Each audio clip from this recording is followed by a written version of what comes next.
Mall போறீங்க, mall போய் பொருள்லாம் வாங்கிட்டீங்க, பொருள்லாம் வாங்கிட்டு பில் போடுற இடத்துக்கு வர்றீங்க, வந்தோடனே உங்க கிரெடிட் கார்டு எடுத்து அப்படி ஸ்டைல் அப்படி நீட்டுறீங்க. அது நல்ல கிரெடிட் கார்டு வேற, பிளைட்ல போனா அவங்களதான் முதல்ல கூப்பிடுவாங்க, அந்த மாதிரி கார்டு வேற. சோ நீங்க அவன் உள்ள அந்த மிஷின்ல விட்டு எடுக்கிறான், எடுத்த உடனே சொல்றான் சாரி உங்க இதுல பணம் இல்ல அப்படிங்கிறான், எரர் காமிக்குது, உங்க இதுல பணம் இல்ல அப்படின்னு சொல்றான். எப்படி இருக்கும் உங்க ஃபேஸ், எப்படி இருக்கும், நீங்க என்ன ரியாக்ட் பண்ணுவீங்க? அந்த அந்த அந்த கடைக்காரன் என்ன ரியாக்ட் பண்ணுவீங்க? உங்க பேங்க் நீங்க பொருள் வாங்கிட்டு கார்டை கொடுக்குறீங்க, கார்ட்ல பணம் இல்லைன்னு கவுண்டர்ல நிக்கிறோம் சொல்றான், நீங்க அவனை பேங்க்கார மாதிரி பேசுவீங்க. என் அக்கௌண்ட்ல பணம் இருக்கு தெரியுமா, உனக்கு எவ்வளவு பணம் இருக்கு தெரியுமா, அக்கௌண்ட் நம்பர்லாம் சொல்லணுமா, நேத்து கூட நான் 1 லட்சம் ரூபாய் போட்டு வந்தேன், நான் அவ்வளவு பெரிய பிசினஸ் என்ன பணம் இல்லைன்னு சொல்றேன், என்ன எதுக்கு இவ்வளவு டீட்டெயில் அவனுக்கு? அவன் கடைக்காரன், அவன் போடுறான் இல்லைன்னு சொல்லுதான் அவன் உங்களுக்கு அதை சொல்றான். ஆனா அவங்ககிட்ட என்ன தகவல் சொல்ல வேண்டியது தெரியும், அதெல்லாம் சொல்லுவான். ஏன் தெரியுமா?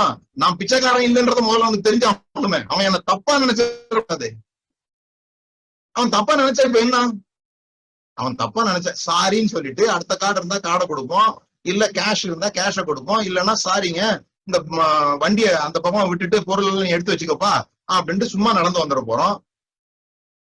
ஒரே ஒரு தேவை, நம்ம வெளியே வரும்போது கிங்னு எதுவும் சத்தம் போடக்கூடாது, அவ்வளவுதான். எதையும் எடுத்துட்டு வராம வெளியே வந்துட்டா நல்லது. என்ன ஆனா அந்த எம்பராஸ்மெண்ட் பாருங்களேன், அந்த வெக்கம், அதெல்லாம் அந்த பணத்தோட கூட அட்டாச் ஆயிருக்கு பாருங்க. ஏன்? இந்த பணம் தான் என்னுடைய மதிப்பை காட்டுகிறதா நான் நினைக்கிறேன், இந்த பணம் தான் என்னுடைய வேல்யூ நான் நினைக்கிறேன். அங்கதான் பிரச்சனை.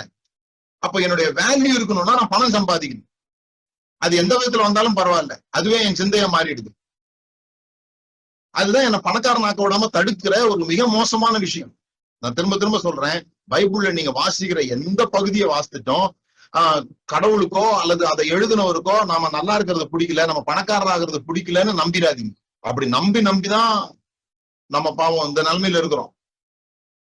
நமக்கு அந்த மாதிரிலாம் ஒரு எண்ணம் கிடையாது. எங்க மால்ல இந்த மாதிரி கார்டை கொடுத்தா அவன் இல்லைன்னு சொன்னா கூட நான் வந்துருவேன் அப்படின்னா எனக்கு எமோஷனல் அட்டாச்மெண்ட். இன்னொரு பக்கம் யோசித்து பாருங்க, திடீர்னு யாரோ உங்களுக்கு சொல்றாங்க உங்களுக்கு லாட்டரியில 1 லட்சம் ரூபாயோ அல்லது 1 கோடி ரூபாயோ விழுந்திருக்குன்ட்டு, எப்படி இருப்பீங்க?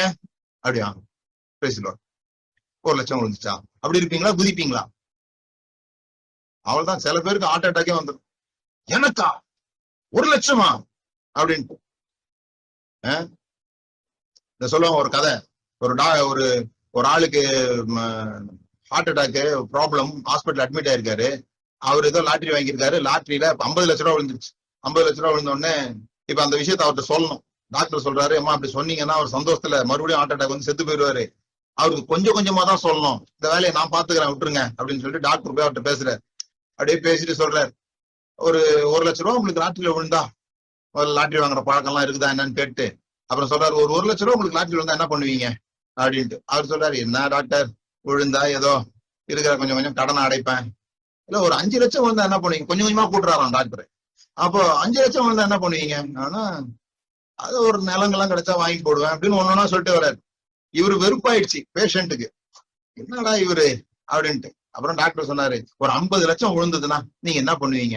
இவரு வெறுப்புல 50 லட்சம் விழுந்தா பாதி உங்களுக்கு தந்துடும் டாக்டர் அப்படின்னு உடனே டாக்டர் 25 லட்சம் எனக்கா அப்படின்னு அவருக்கு ஹார்ட் அட்டாக் வந்துருச்சு. ஏன்னா அவருக்கு உண்மை தெரியும்ல இவனுக்கு உண்மையிலே விழுந்திருக்குன்னு. திடீர்னு பணம் அதிகமா வந்தாலோ, திடீர்னு அதனாலதான் சில பேர் பணம் வந்தா அந்த ஆள் மாறிட்டாங்க, பணம் வந்த உடனே அந்த ஆளுக்கு ஒரு பெரிய பெருமை வந்துருச்சு. இது எல்லாமே எமோஷன் சம்பந்தமான விஷயங்கள். அதுதான் நான் உங்களோட கூட பேசுறேன்.